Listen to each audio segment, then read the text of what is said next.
Good morning, good afternoon, good evening, wherever you are in the world. I truly hope you're safe and healthy. I'm Aaron David Miller, a senior fellow at the Carnegie Endowment for International Peace, and welcome to Carnegie Connects, a series of virtual and hopefully one day in-person discussions of issues of critical importance to America and to the world.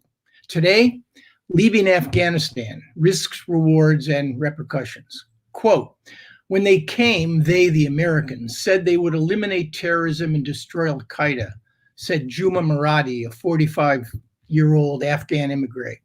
At that time, there were very few Taliban, but now there are thousands and thousands of them, and I'm feeling angry. What have the Americans done to our country? Unquote. Whatever feelings there are as Americans prepare to withdraw, jubilation is one that doesn't appear to be widely shared, perhaps even by the Taliban. Frustration, regret, bitterness, betrayal, anger seems to rule the day on the part of just about everyone. And it's easy to see why. After 20 years, more than 2,400 American troops have been killed, more than 20,000 wounded, at least 500,000 Afghans, government forces, Taliban fighters, and civilians have been killed or wounded. Washington has spent close to $1 trillion. Yes, Osama bin Laden is dead and Al-Qaeda has been weakened. No major attack on the U.S. homeland, terror attack, has been carried out by a terrorist group based in Afghanistan or anywhere else since 9/11. But the United States has been unable to end the violence, hand off the war to a competent and inclusive Afghan central government, create security forces that on a standalone basis can deal with the security threats they face, let alone create a basis for a political settlement. It's highly arguable, and we'll learn more today, whether or not the Afghan government can survive without U.S. military backing, particularly air power. So today, we don't want to relitigate or refight the war. We don't want to evaluate U.S. mistakes or transgressions, nor do a shoulda, woulda, coulda. Decisions have been made. Let's move forward. But we do want to delve into three main areas. Number one, what's the logic chain that brought the Biden administration to do something that three of its predecessors were unwilling or unable to do? Set a date certain, to borrow a phrase from the Vietnam period, without much of a quote-unquote decent interval. What are the Biden administration's political and security calculations with respect to Afghanistan? Number two, what's the likeliest trajectory for Afghanistan in the wake of U.S. withdrawal? Each of our guests will hopefully sketch out what they seem to believe where Afghanistan is heading, and maybe to identify the variables, if there are any, that could change that trajectory. And finally, perhaps on a question of critical importance to most Americans, are we safer as a consequence of withdrawal when it comes to the terrorist threat? Our definition of homeland security is going to expand without a doubt, and I hope it does. As of now, I looked at the death count for COVID. It's closing in on 600,000. 625,000 Americans were killed during the Great Influenza of 1918. And COVID is almost the equivalent of 200 9/11s.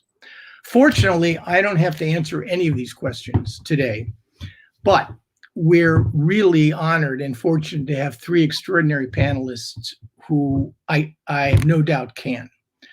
Jessica Donati covers foreign affairs for the Wall Street Journal. She was previously the paper's bureau chief in Afghanistan. Her new book is Eagle Down, published in January, The Last Special Forces Fighting the Forever War. Laurel Miller is director of the Asia program at the International Crisis Group. From 2013 to 2017, she served as deputy and then acting special representative for Afghanistan and Pakistan in the U.S. Department of State. And Michael O'Hanlon is a senior fellow and director of research in the Foreign Policy Studies program at Brookings. His new book, which has a phenomenal title, The Art of War in the Age of Peace, U.S. Grand Strategy and Resolute Restraint. So the drill is pretty simple. Each of our panelists will speak for approximately 5 minutes. They'll then have to put up with a round of annoying questions from me, and then we'll go to Q&A from the audience. So let me turn the virtual floor at the moment over to Laurel.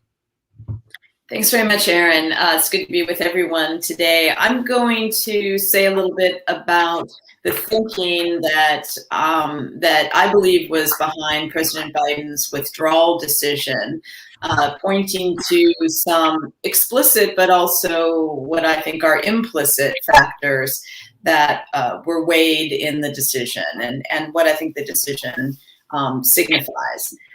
First of all, the decision has to be seen as a judgment by President Biden on the nature and the magnitude of the risk for the United States emanating from Afghanistan. Interestingly, in his own remarks announcing the decision on April 14th, President Biden didn't say much about his judgment on the nature and magnitude of the risk. What he did say is that he determines it to be similar to the kinds of risks from terrorism that the United States faces emanating from other places in the world.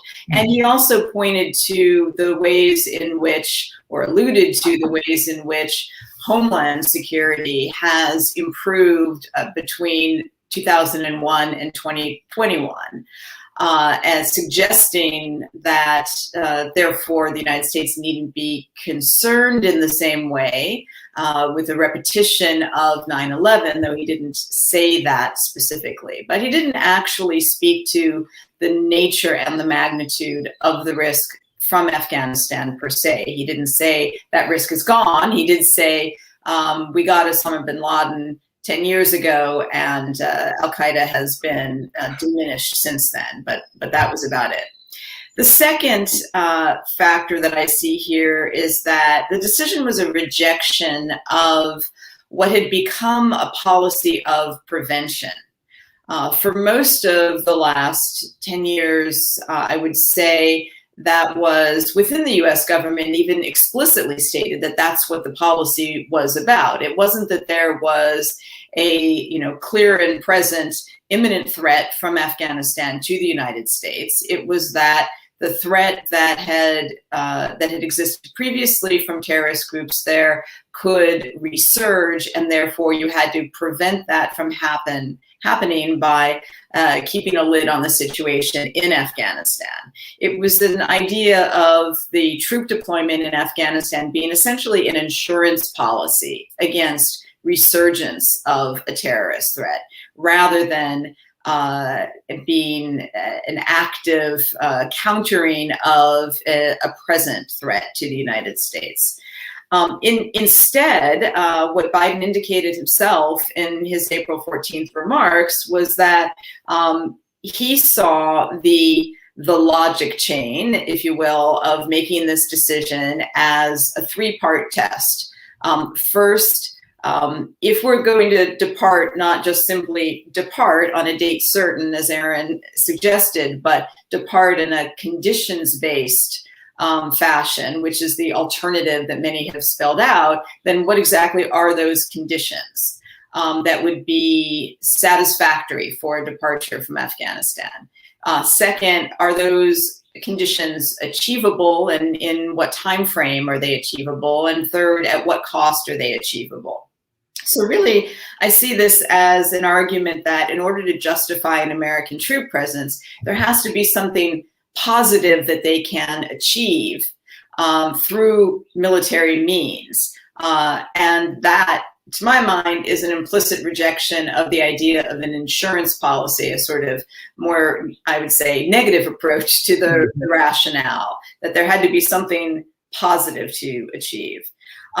Third, I think this decision also, quite interestingly, considering Biden's own known history of thinking about Afghanistan, reflects an appreciation that there was no so-called counterterrorism only approach to Afghanistan.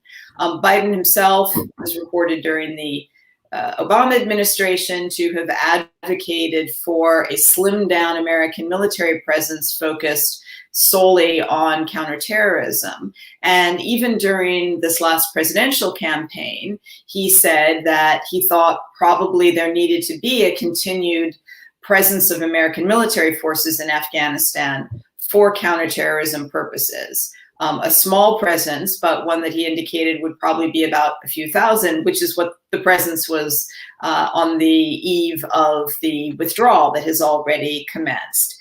My expectation, and I wrote about this in an article last January, was that once he was in office, on close examination, it would become apparent that there is no such thing as a CT-only approach, that you necessarily are going to be entangled in counterinsurgency if you have a presence on the ground for counterterrorism purposes in Afghanistan. And we can talk about that more in the Q&A if people like, but it didn't surprise me that on close examination, they realized there is no CT-only approach here.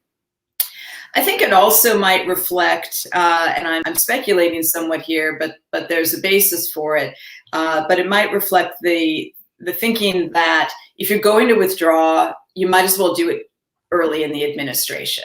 Rip the Band-Aid off early before you risk owning the conflict and whatever happens next on the ground during the course of your administration. And I think you can see this as a lesson learned from both the Obama and Trump administrations.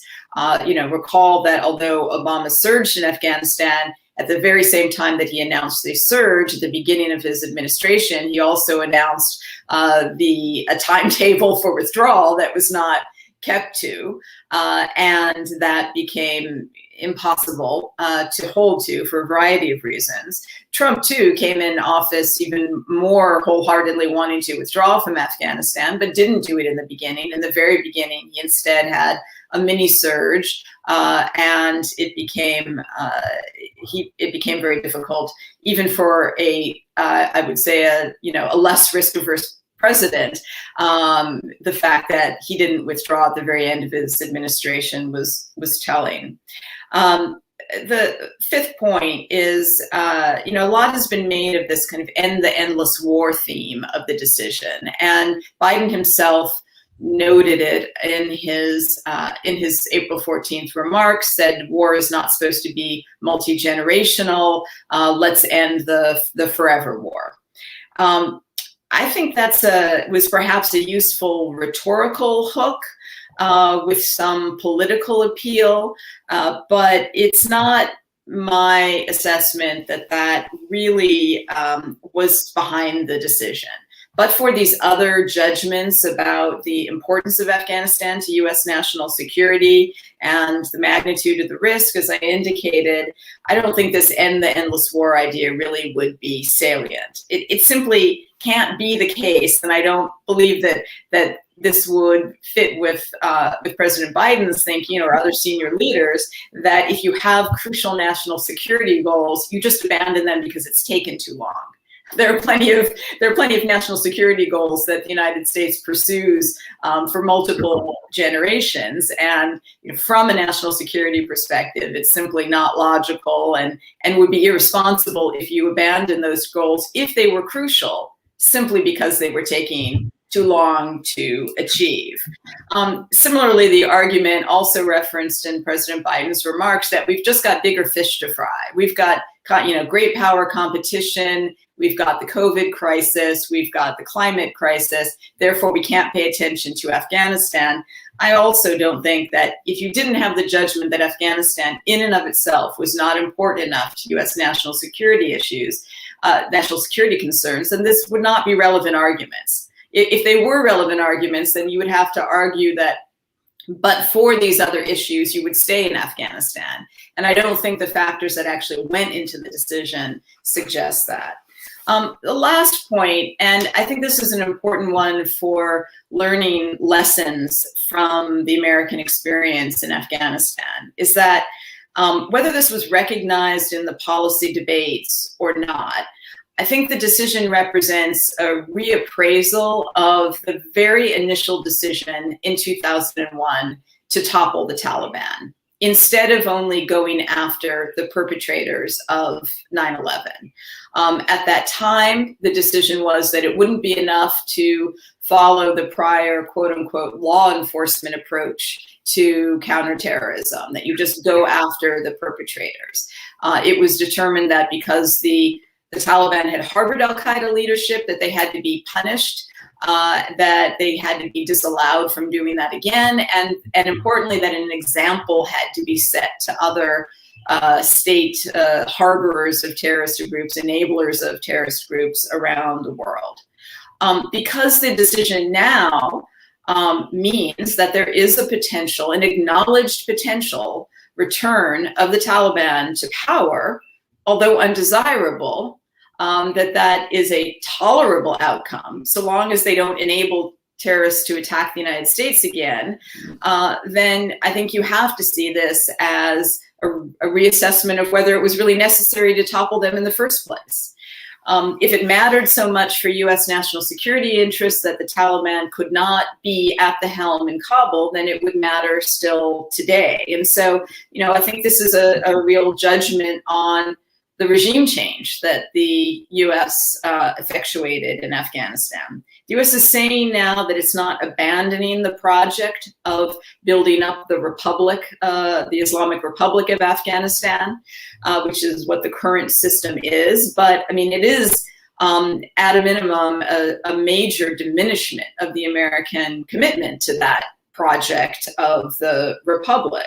Now, I'm not saying this for purposes of arguing against the agreement. I think you can argue whether this judgment was correct or not correct, but I do think it's important to be clear-eyed about what the decision signifies in this respect, especially as we look back and try to assess whether things could have been different. Could it have gone another way? My own view is that, the only way it could really have gone another way in Afghanistan is if you had left the Taliban in place. I'll stop there. It's a fascinating presentation because you sketched out what is a logical, I use the word logic chain, and that's what you've done. Clearly, Biden thought a lot about this. But the argument really points up the critical question: is Afghanistan a vital national security interest to the United States? We have forces deployed for decades in Germany and Japan and South Korea, and it seems in the Gulf as well. That's a core question we're going to hopefully revisit in the Q&A, but thanks so much, Laura. It was terrific. Jessica, to you. Hi, Aaron. Thank you so much for having me here. I want to start off briefly about me. I'm a journalist, not a policymaker. What I saw in Afghanistan, I first visited in 2012, and the thing that I was warned about were the parties that were wild in Kabul. Going back years later, the security situation was so bad that by the time, after living there for 4 years, I left, our bureau was in ruins because of the truck bomb, and security was terrible. Since then, things have only got worse. You've seen the attack on the maternity ward, you've seen the schoolgirl attack recently, so the point is things were getting worse and worse. My understanding is that the Biden administration, when they looked at Afghanistan and what they were handed, they had no good options. The Doha peace deal that was agreed by his predecessor didn't give them much flexibility. What they really needed to be written into the deal, which would have given it some chance of success, was the negotiated settlement being perhaps one of the conditions, but it wasn't. The only condition that was imposed on the Taliban was that they had to start talks, and that's what they did. They did start talks, and so they kept their side of the deal, and it didn't give, as a result, the Biden administration a lot of flexibility. They made a last-ditch attempt to organize a sort of bomb-style conference in Istanbul that would have magically brought everybody together, ignoring the very different parties that were on the ground at the time, and that didn't work either. And so they concluded that there were no good options and the best thing to do was to leave. The question that people ask a lot is, can the US do counterterrorism from afar now that we're leaving with no conditions? And what I would ask, based on my time as a journalist there, is what is counterterrorism really in Afghanistan? What does it actually mean when we talk about counterterrorism? During the Obama years, in 2015, the war supposedly ended. They claimed that combat operations were over, and only a few thousand troops were left doing counterterrorism operations. And as a journalist living there, there was nothing more difficult than trying to find out what these counterterrorism operations actually were. Who were being targeted? Who were the soldiers fighting? And where was the information coming from? The only way that I was really able to piece together what the counterterrorism mission was over the years was speaking to the special operations soldiers that were involved in these operations. And I spent years since I left Afghanistan in 2017 talking to these soldiers and reconstructing what had happened. And this is the basis of my book. And what has become clear is that counterterrorism was used to justify pretty much any kind of operation in Afghanistan. It wasn't just an operation as we would imagine it to target ISIS or to target Al-Qaeda. It was an operation to perhaps take out the Taliban commander that was known to have had some interaction with someone from Al-Qaeda, or a city had fallen under Taliban control, therefore send in special operations on a counterterrorism mission, because if the Taliban control the city, terrorists could come back and that could be a safe haven. So what the counterterrorism mission did was extend the war without actually saying they were extending it, and give special operations a lot more flexibility on the ground. And that is why when you look at the judgment of military commanders now, they're extremely pessimistic about what will happen. You see in there, as recently as yesterday, saying that, well, the Taliban might not take Kabul, but, we can't know for sure until it happens. And I think that's very pessimistic. Because the US has had such a critical role that hasn't really been examined. They have provided the air support that they provide is really all that has kept the Taliban from taking control over perhaps much of the south and the north, probably not Kabul. And so this shows that the US has gone really far away from the original counterterrorism mission that it engaged on when it first entered Afghanistan. And as a result, as we know, these operations have driven up the Taliban numbers in huge amounts. It's civilian casualties, which drive more and more people to join the Taliban. And so one thing that has never been weighed during this counterterrorism discussion is what happens. Sorry, do you hear me? I do, yes. Okay. What happens when the US is there? How many more terrorists are being created by their presence? The Taliban have never actually articulated a desire to attack the US homeland. And all along, terrorism assessments have become very politicized. If you recall back when Obama was making the decision to stay or not, the military announced they had found the largest ever Al-Qaeda camp. Just happened to have found it 2 weeks before the Obama administration decided to cancel the withdrawal. As soon as ISIS began to emerge in very small numbers in the east, the Afghan government began to blame major attacks on ISIS without any evidence to keep the Americans interested. And so it's difficult at this point to know who the terrorists are. And one thing that I would like to end on is that in earlier years of the war, journalists could embed with American troops. You knew what the mission was. Journalists going back to Afghanistan today find it easier to embed with the Taliban than with the American government. And that's because, in my view, there's no real articulation anymore of what the US mission is. There's no story to show journalists. No one believes that the government is going to be self-sustaining. No one can really explain what the counterterrorism mission is, or why it's more relevant in Afghanistan than, say, the Sahel or the Philippines or France or Belgium, where many of the most recent terrorist attacks have happened. So my suggestion would be, when we talk about counterterrorism, let's first be clear on what counterterrorism actually means in Afghanistan. Jessica, thank you. It's a fascinating point that you make, that counterterrorism became a catch-all for expanding American operations, and what it suggests is a muddying or conflation of what our objectives and goals really were.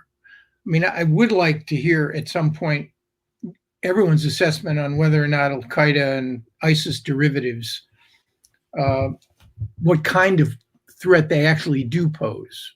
in Afghanistan, and whether the whole sanctuary argument, 9/11, was planned in many places. An argument could be made that it succeeded largely because of our poor defense of Homeland Security, not because Taliban was hosting al-Qaeda in Afghanistan. I realize that's highly arguable proposition, but maybe we can talk about it later. But Jessica, thank you. It's fascinating. Michael, over to you. Thanks, Aaron. And it's a real privilege to be on this panel with my esteemed co-panelists. And thank you for what you do at Carnegie. Congratulations to Jessica on her book and her brave reporting in a clearly troubled Afghanistan. But I'm going to come at this from a little bit of a different angle and express my deep regret with the Biden administration's decision. Because despite all the problems that Jessica accurately documents, there were nonetheless reasons to believe that the situation had something to work with. All the cities were essentially still in government control, and at the moment still are. I don't expect that to continue. The Taliban, while cohesive in some ways, also constitute an amalgamation of different local resistance organizations, drug traffickers, and others who may or may not really cohere into a movement that can sustain itself over time. They've obviously been around for a long time, but they've changed a lot. And, Pakistan was starting to show a little bit more, maybe, I don't know if I would want to say cooperativeness with us, but awareness of what a Taliban victory could do for its own interests. And we were starting to see a little bit of helpfulness in peace talks.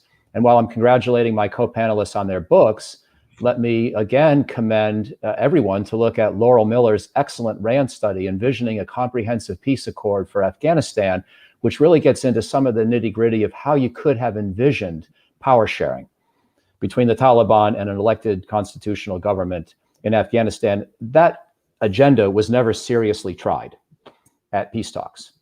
I would also take things from a different angle from Jessica on the question of what the February 29th Accord requires.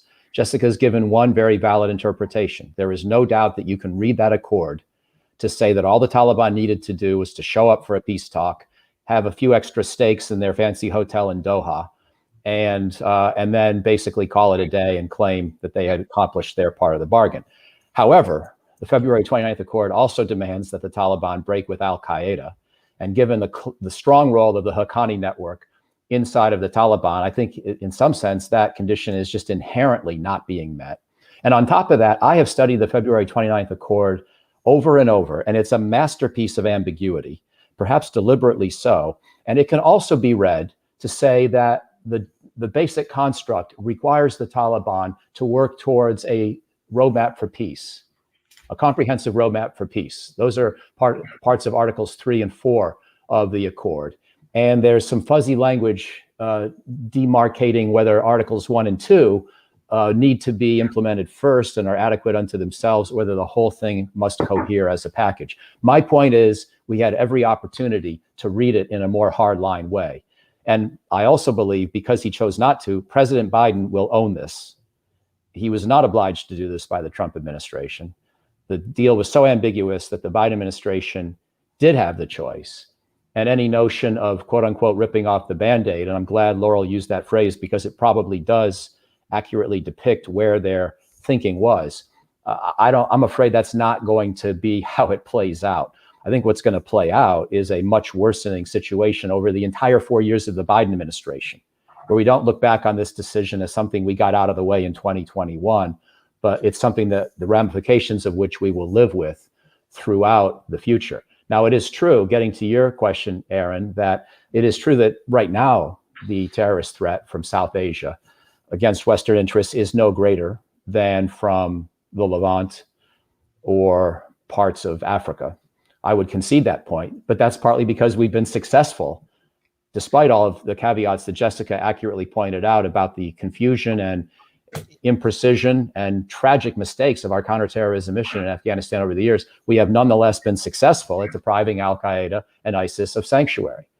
And if we need a reminder of what can happen when you leave, look at Iraq. We left in 2011, and 3 years later, ISIS owned a third of the country.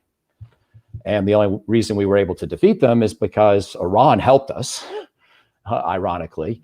And there was enough left of the Iraqi government at that time that we could work with it to strengthen the security forces and finally push back against ISIS over a multi-year air campaign and concerted effort in conjunction with the Iraqi security forces. So I think that's the stark reminder of what can happen when you pull out altogether. One last thing, and I'm sorry to be Debbie Downer, but here's what I think is going to happen. And I hope very much I'm wrong, and none of us have a perfect crystal ball. I do not think the Taliban will win a quick victory. And in fact, I believe some advocates of the pullout have been misleading or just analytically wishful on this point, that somehow the Taliban will quickly come to power, and then we can use the prospect of some limited economic and security aid to that government as a way to moderate Taliban behavior, and somehow a kinder, gentler, less misogynistic Taliban will hopefully carry the day. I think that's a fairy tale. Because first of all, I haven't seen this Taliban group becoming any nicer. And for all the mistakes the government's made and that we've made, the Taliban's doing most of the killing in Afghanistan, and that killing has never relented. In fact, it's only intensified. I don't see any indication of a kinder, gentler Taliban, and we've seen assassination campaigns against pro-Westerners, reformers, secularists, moderates, which have often been at the hands of the Taliban in recent times. So I think, in addition to that, the Taliban, while a powerful group, really emanate only from the Pashtun group in Afghanistan. And we know that the Pashtun are about 40 to 45% of the country's population. We also know that when the Taliban were in power in the late 90s, they never conquered the whole north. And the Panjshir Valley in particular, and other parts of the north, were held by a Tajik force known, of course, as the Northern Alliance. My expectation is that something echoing the Northern Alliance will probably reform over time, that there will be ethnic cleansing in the north, where a Tajik-dominated mini-state or proto-state will emerge and probably feel the obligation in security terms to drive out the Pashtun who live in the north, because Pashtun, unless you know them for a fact individually, they could be collaborators with or supporters of or members of the Taliban. So the best way to make yourself safe from the Taliban in the north is to make sure there are no Pashtun around. And so I expect ethnic cleansing that will look like Bosnia of the 1990s or Kosovo. And ultimately, you will see the emergence of a Tajik-dominated north with probably some Uzbek and Hazara, and maybe individual Pashtun who are known to be anti-Taliban. Maybe they will be able to relocate up there. A lot of people will get killed in the process. A lot of ethnic cleansing will happen in the process. And even in the south, there will be a fight for a substantial period of time in some parts of the remote east, or maybe even for Kabul. I don't know that Kabul's going to fall fast. And so I could very easily imagine this civil war being 10 times worse for an extended period of time. So, if there is any happy news in my story or my prognostication, my guess is that by working out of the Indian Ocean and Tajikistan and Qatar, and maybe putting covert forces on the ground with the Tajik-dominated groups that I expect to emerge over time in the north, that we can actually do a pretty good job keeping our eye on the terrorism threat. But it's not going to be any easier for Joe Biden, Tony Blinken, Jake Sullivan, Lloyd Austin, because they're going to have to develop a new counterterrorism strategy when the one that they had, however flawed, was sort of intact and sort of working, Jessica's caveats notwithstanding. And now we're going to have to invent a whole new one. And it may protect the homeland if we're fortunate, but it won't protect most Afghans. So that's my bleak assessment and my reason for opposition to this decision. Thanks, Aaron. Thanks, Michael. I'm glad that you offered this counterpoint. I left the State Department in January of 2003, before we'd invaded Iraq, but well after the most successful portion of the Afghan enterprise had come to an end in December of 2001. I mean, I don't know Afghanistan. I frankly know us better. And I sort of concluded even then that the standard for victory in Afghanistan and Iraq was never could we win.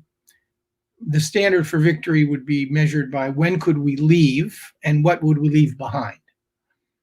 That was based on another set of experiences in an as complicated and volatile part of the Middle East.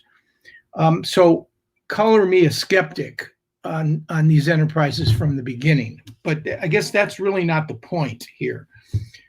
Michael, you provided a counterpoint, and while Jessica and Laurel never addressed the issue of what is the most compelling reason for staying and what is the most compelling reason for leaving. And so I ask the three of you now, depending on which point of view you take, again, from the rather narrow perspective of what constitutes American national interests. And we haven't even talked about the other reality, which is that this is not a normal transition. This president faces the greatest challenge of national recovery of any president since Franklin Roosevelt. If you believe Doris Kearns Goodwin, perhaps it's any president since Abraham Lincoln. 3 or 4 crises interlocked, which threaten the very political system of the republic. And Joe Biden has picked his foreign policy spots very carefully. I think he fashions himself a transformative president at home, but a very cautious sort of, what do I really think is important to American vital interests abroad? So within that context and all of this stuff, if you put it all in a blender and you turned it on and you mixed it up for 3 minutes, what is the most compelling reason? Michael, let me ask you, for staying in Afghanistan, in terms of deployment of American military forces. That's the real question. I mean, that's, I think, an important question. First, let me warm up to your question by saying a secondary reason that to me is important is that we actually can make a difference for 30 to 40 million people and improve at a humanitarian level their prospects. However flawed our 20 years in Afghanistan have been, it's still a lot better than what they had or what they're going to have, I believe. And I hope I'm wrong. I hope the future somehow evolves in a more favorable direction. But the humanitarian argument matters to me. And by the way, Afghanistan's not just any old country. It's a country that helped us win the Cold War. It's a country that arguably did more for American security than any major ally did in the 1980s. And granted, it's a lot of different people, and some of those same mujahideen who defeated the Soviet occupation in the 80s wound up as Taliban. I think Laurel's taught me that point before in previous conversations, reminded me of that reality. So it's not as if they're all good guys, but there is a certain historical and moral debt that shouldn't blind us to the, shouldn't by itself determine what our future policy is, but it's still worth remembering because it's very infrequently noted. But the real reason to stay is that the broader Middle East Central Command region has a number of places where terrorist threats can emerge, and we don't have a crystal ball on where they will be the worst. What we really want to do, and I believe it's the strategy we evolve towards over time, is to have a multitude of limited capabilities and partnerships throughout the broader region, none of which are perfect, hopefully some of which we can end at a given point when circumstances allow. But collectively, which involve a few thousand U.S. troops here and a few thousand there, supported by diplomats, intelligence operatives, where possible, development specialists, and political development advocates and reformers to work with partner nations to build up their indigenous forces and the strength of their own countries, and collaboratively with us go after terrorist threats as they develop. So I view the Afghanistan presence of just 3,000 or 4,000 U.S. troops as one piece in a broader central command capability that had become sustainable in size and in casualty levels, however tragic any loss of American life obviously would be. And so it was sort of comparable to our presence in Iraq, our presence in and around Somalia, our presence certainly in the major Gulf states where we don't have active combat, but we have a lot of people.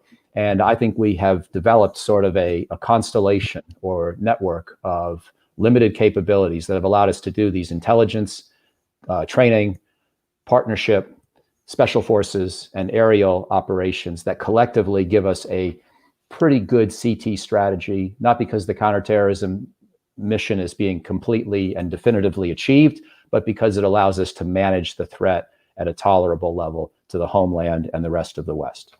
Okay. Laurel, to you, the most compelling argument for leaving and/or staying.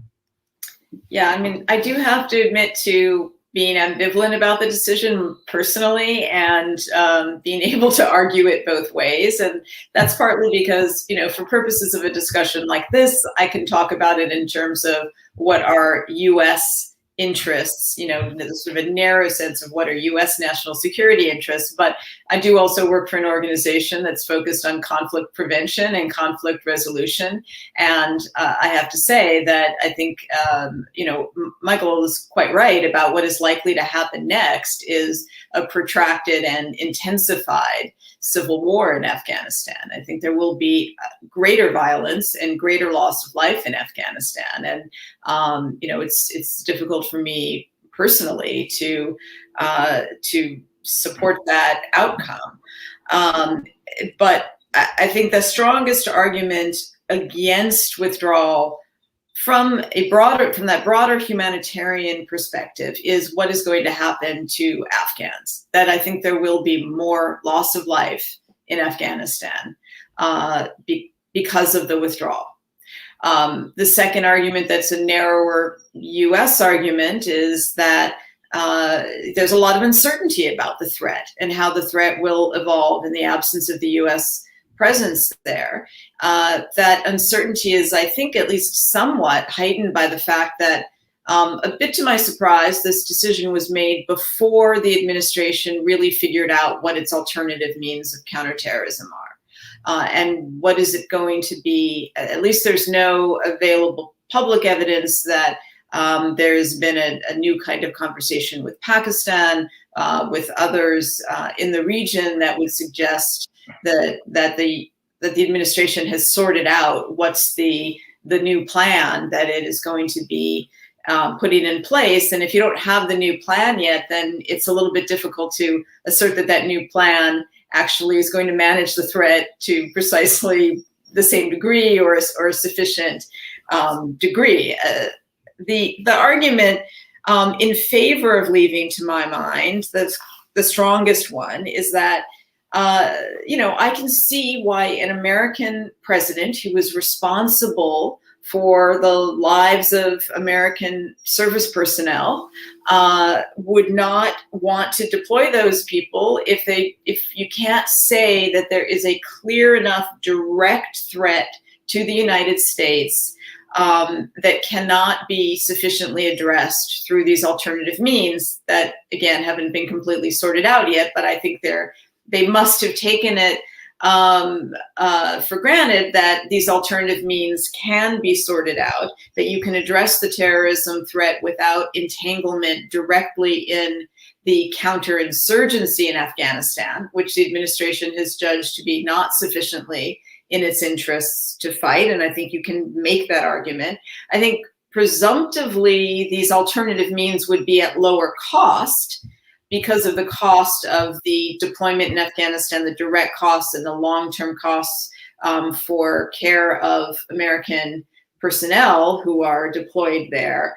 But again, until you've actually sorted out this alternative plan, I'm not 100% sure that you can be confident that there will be lower cost. And there's some analysts who have said, sort of not so fast, don't be sure that these things like using carriers in the Indian Ocean, that's costly too. So can we yet be sure that it's lower costs? And I can understand the appeal of the sort of political and I would even say emotional appeal of the argument that if we can't make the circumstances better in Afghanistan, if we're just sort of preventing it from getting worse, that's a kind of unsatisfying argument to be making to the American public. Ambivalence, I think. And I sense that and I understand it. Jessica. I'm going to say that the real compelling reason to stay at the moment is because they haven't planned how to withdraw responsibly. They have for instance, no idea about how they're going to continue maintenance services for the Afghan army, who are entirely dependent on the US for the maintenance of their trucks, helicopters, planes. And so if you are withdrawing with no idea where you're going to set up your bases nearby, you have no plan to save the Afghans that you promised to support, the SIV applicants, you have no peace process, because your decision, you scrapped the one that was ongoing in Doha, and then you started a new plan that didn't work. So you're leaving with no responsible plan in place. And I think that is the most problematic decision at the moment, which is why they should probably have thought this out a little more. However, I would argue that more broadly, the reason, for even from a national security perspective for the US presence in Afghanistan was gives strategic competitors, Russia, China, a reason to interfere. It makes the US look bad on the world stage because the war is getting worse and worse. It is a fodder for terrorist recruitment. You see the numbers of Taliban recruits and other militant groups recruits goes up because of the US presence there. And I would argue that the US leaving would probably decrease the amount of anger in the population. And when we talk about the likely horrific civilian casualties that we're going to see when the US withdraws, I mean, for me, having lived there for more than 4 years and having many Afghan friends, it is really hard to argue that the US should leave because of what would happen to them. On the other hand, if you look at the longer trajectory, as I said earlier, things were getting worse and worse. And when we talk about a tolerable level of casualties, it's tolerable to the US, but to the Afghans who are dying in the thousands and the civilians, and it's incorrect to say that the Taliban are responsible for most of those casualties. The US conducts thousands of airstrikes across the country every year. The Afghans as well, with US help. And the unknown numbers of civilian casualties, people live in fear there. And the average Afghan, if you go anywhere and you ask them what do they want, they just want to be left alone. They don't really care whether it's the Taliban, whether it's, some of them not even aware that the Russians have moved out and the Americans have moved in.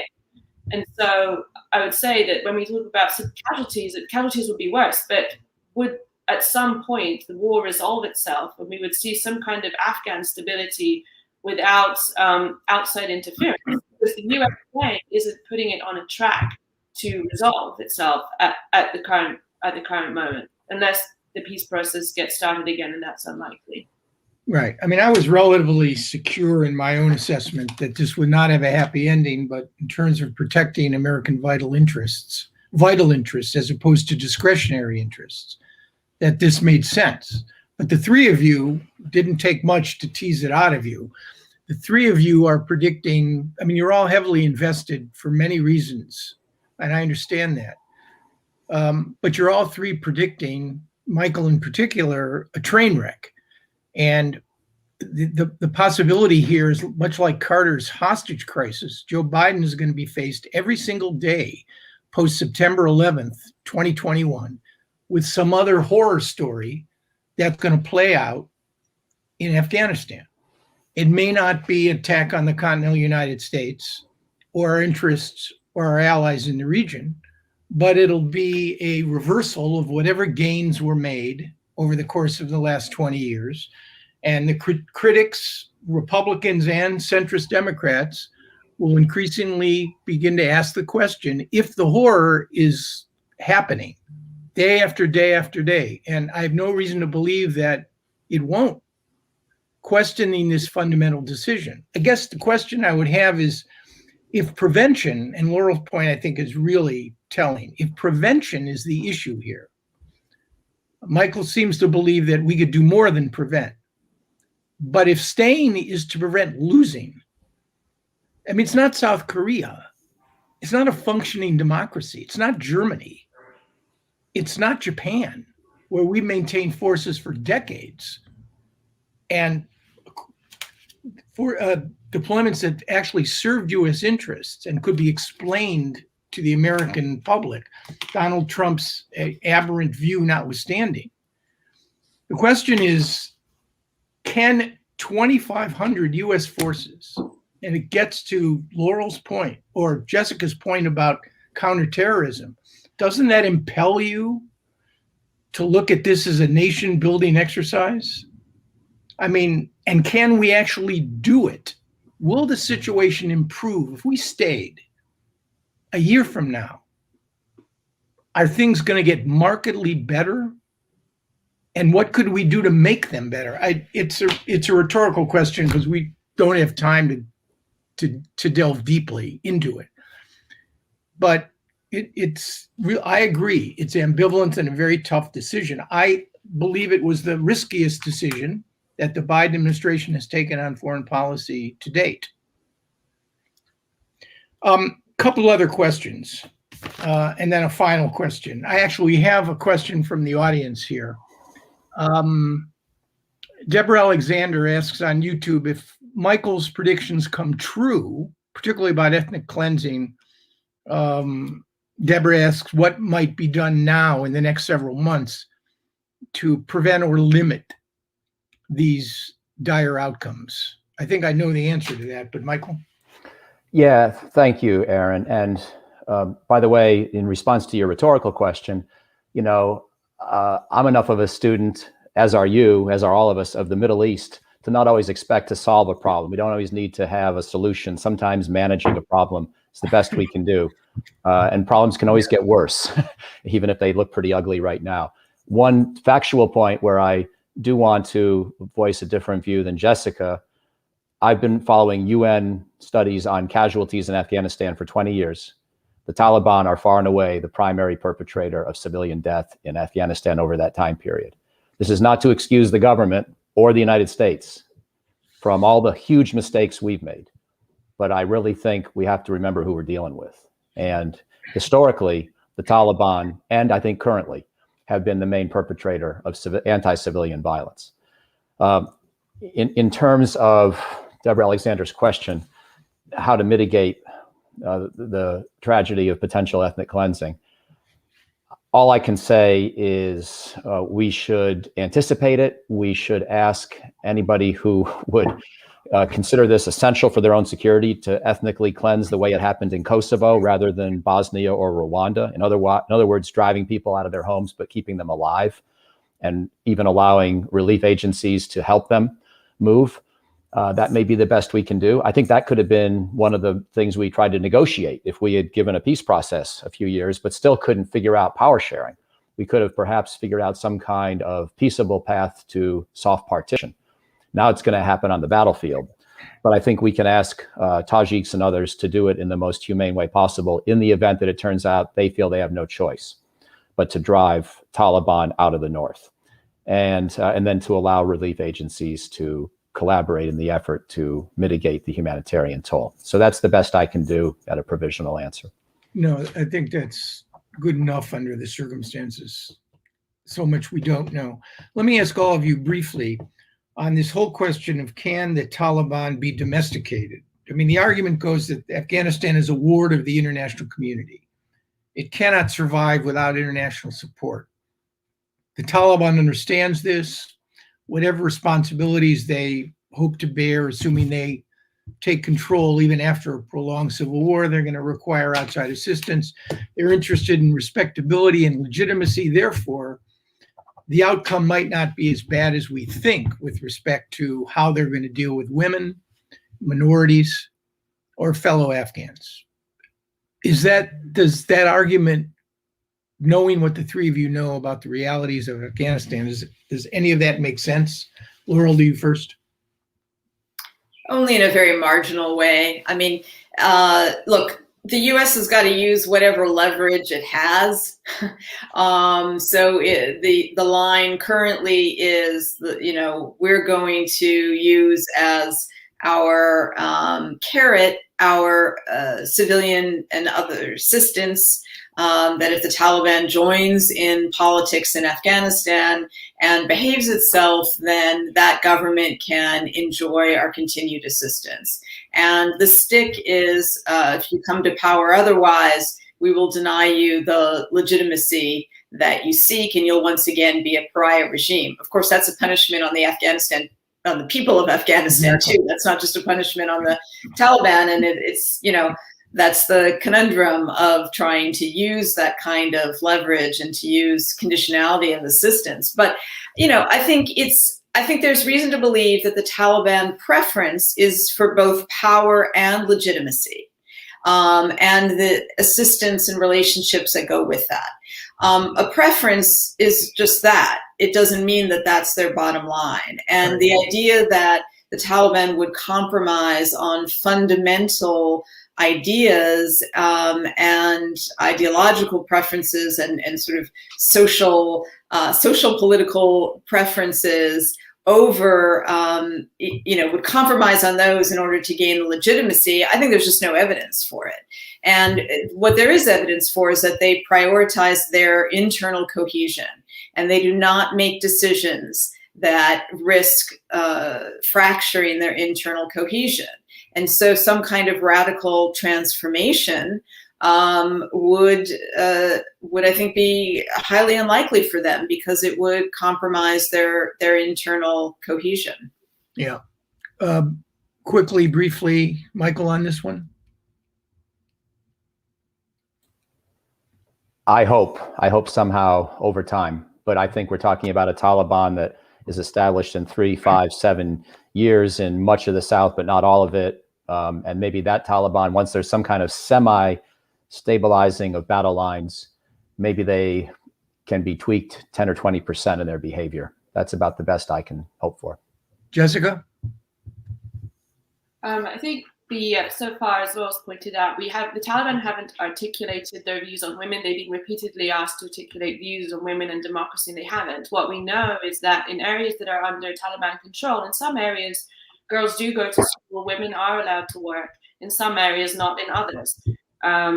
So I think the question is going to be, will the Taliban be able to share power? I think that will be the more defining aspect for Afghanistan's future, because as Michael pointed out, you're going to have a Tajik, more secular front versus the more conservative Pashtun front. And I think their ability to compromise will determine whether or not you're going to ever see a settlement or just an endless war between one group and the other.